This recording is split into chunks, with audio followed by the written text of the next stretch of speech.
anyone who needs to do any belt tensioner work, please, for the love of goodness, use a shallow 19 with a breaker bar or the dedicated serpentine belt tool, because anything else will strip it and you will not have a good time.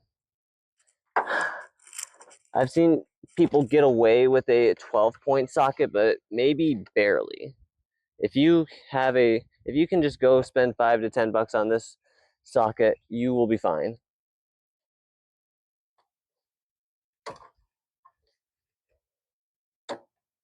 There we go.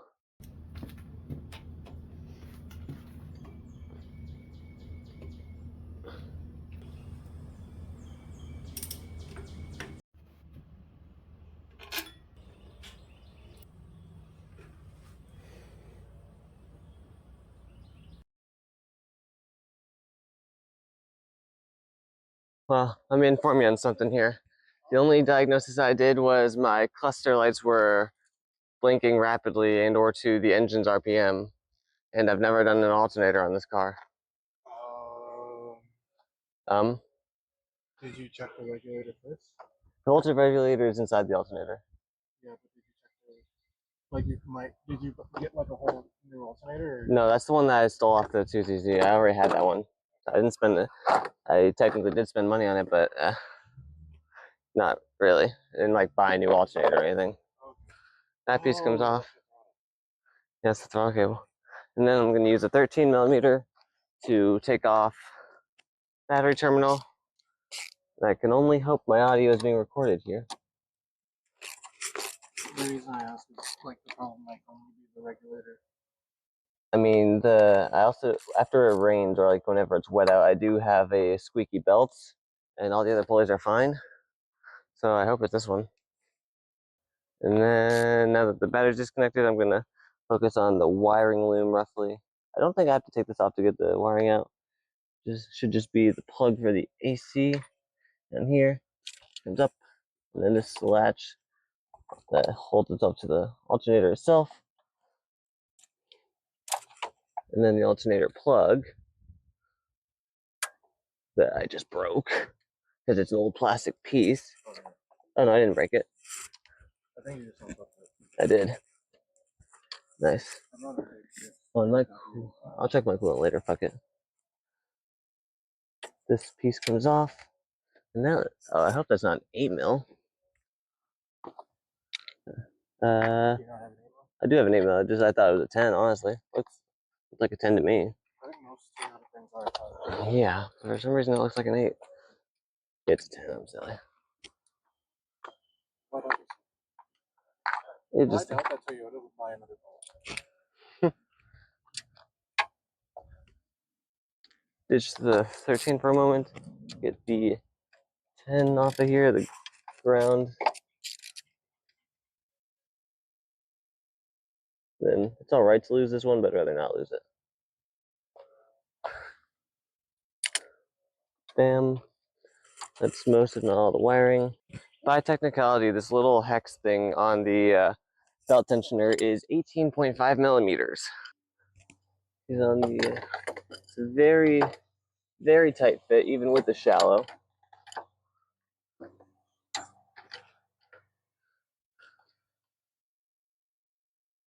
That's as much as it'll go. Pull the belt off.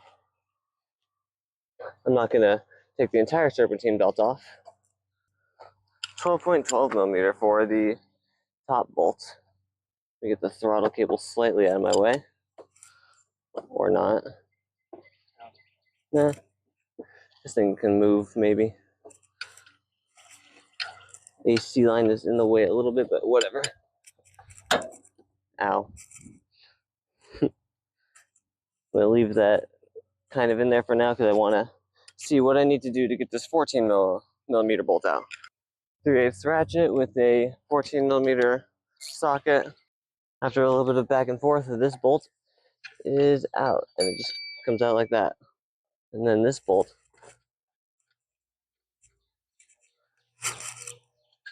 is also out. I lied. Is also out. I'm gonna put those next to the quote-unquote new alternator and try to see if I could take this one out without removing anything else. There's a bolt right here, and then a bolt right down there for the cruise control module, and then there's this one as well, these 10 millimeters, just gonna remove those real quick. That goes back on the tripod. This bracket is freed up, but it's being held on by the alternator's weight. And that just, as the assistant holds that, the alternator comes straight out, literally just like that. So easy. Super easy. This one is not Denso. I know it's not Denso. Branding isn't, it would be right here. You'll see on the other one. Camera angle. There would be a logo there, and the sticker is gone. Then let's bring it down to the floor level here. We're gonna bring the tripod down too. You always compare your old and new parts, except this one is gonna be a little strange for anyone who knows what the hell I'm talking about. There's a difference in these two alternators. Can you spot the, oh wait, let me put them this way. Can you spot the difference at all between these two alternators besides the brand? You want the answer? I'm not the audience. You are, and them. There's a mounting hole here for one of the intake manifold brackets, because this is a 2ZZ alternator. It has the same amperage, and it should work just fine. This one has the logo right here, Denso, Nippon Denso. Nippon Denso. And then it also has the Toyota logo on the sticker. Now that I think about it, just removing the alternator alone gives this thing so much more space. Alternator delete. Yeah? No. No. No. No. Oh yeah, and then I have to hammer this one back real quick. So what we do, get a zoom in here of the stupidity I'm about to perform on camera. So you gotta take one of your bigger bolts, doesn't really matter which one, shove it in here and then thread it in just a little bit. And then there's this little bushing here that presses outward a little bit and then presses in whenever you tighten it down to be able to fit it onto the timing cover. That's fine. Is that an OEM bolt? It has a washer on it, so I would assume so. I'm gonna use it.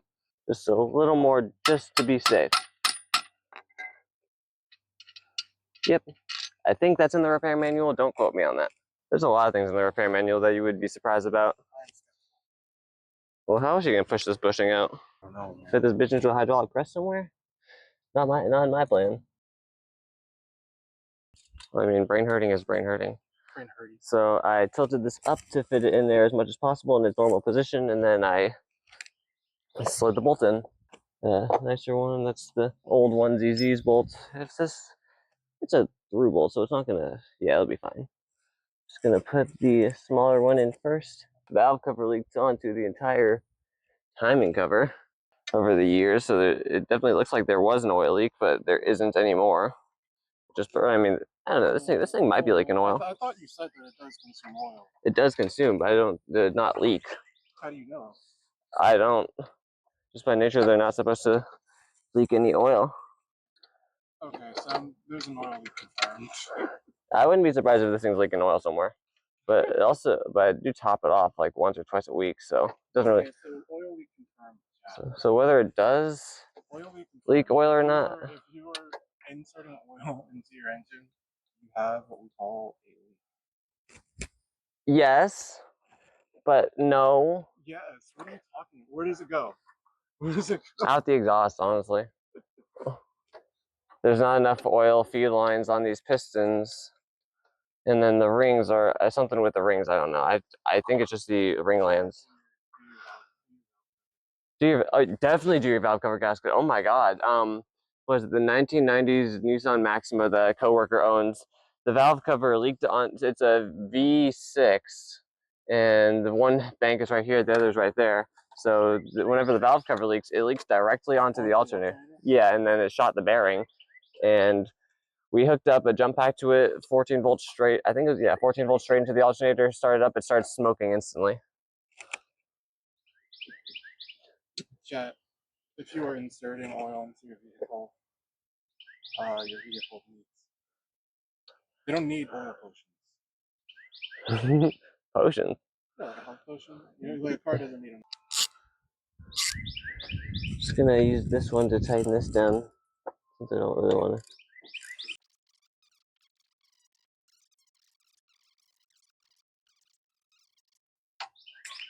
And then I'm gonna grab that 14 millimeter again. This chat is definitely maybe not needed, but we're gonna use it because it's funny. Chat. Look at that chat. Yeah, I guess I do need to be at a weird angle. Look at this, it's going around the Look at this chat. Look at this chat. it's going around the AC line. Can you believe that? I'm not always right, except for when I am. I don't know. I'm seldom wrong. That shouldn't. I don't know what that means. Okay, that should be tight enough. I don't care. It ain't coming loose. That's all I know. Actually, let me just pop out the fucking big gun. Let me just. This thing goes down to like 21, I think. I'm just gonna. That's right. Right there. No more. Now we just leave that there for a moment. Breaker bar with the. Anyone who needs to do any belt tensioner work, please, for the love of goodness, use a shallow 19 with the breaker bar or the dedicated serpentine belt tool, because anything else will strip it and you will not have a good time. I've seen people get away with a 12-point socket, but maybe barely. If you can just go spend $5 to $10 on this socket, you will be fine.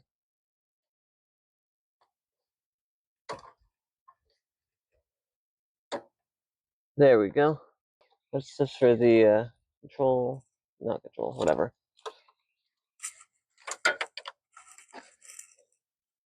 AC compressor.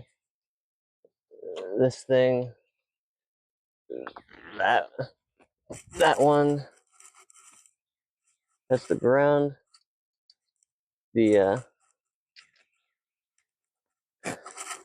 there we go.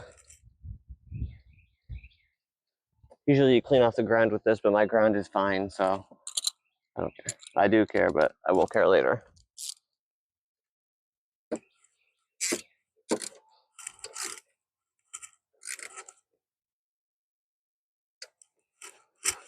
A little bit more just because I feel like it.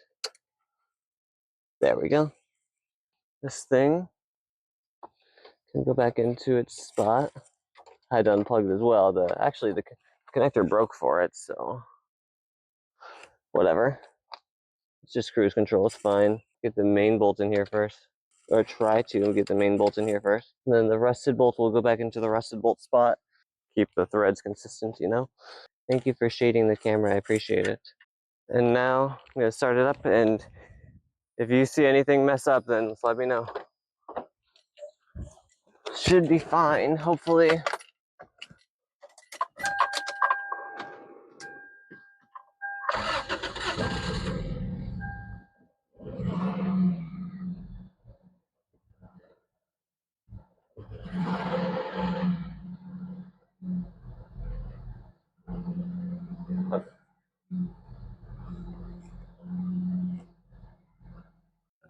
Also, this bearing spins way more freely than that one, so yeah, so I'd still call this a success.